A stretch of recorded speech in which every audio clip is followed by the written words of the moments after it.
Welcome to Data 03, your go-to source for data science knowledge. In this tutorial, I'll show you a powerful way to visualize k-means clustering results in R, making your plots more informative and visually appealing. K-means clustering is a popular unsupervised learning technique that groups data points into k-clusters based on their similarity. This helps us discover data patterns and gain valuable insights. To fill color regions in our k-means clustering, we'll use some essential packages: ggplot2 for graphics, grepl for text labels, force for extending ggplot2, and tidyverse for data manipulation and analysis.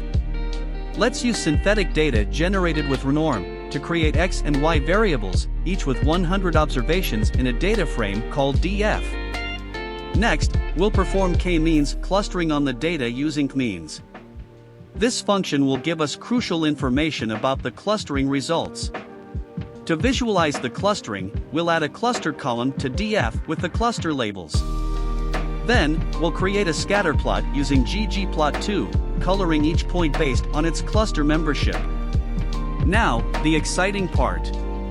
We'll fill color regions using geometry_mark_ellipse from force, adding ellipses around each cluster to represent their regions. To make the plot even more informative, we'll use geometry_text_appel from grepl to label the ellipses, making it easy to identify each cluster.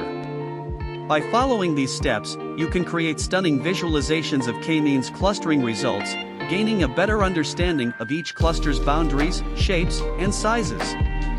If you found this tutorial helpful, don't forget to like and subscribe to our channel for more exciting data science content. Visit data03.online for additional resources and workshops on RStudio and data analysis.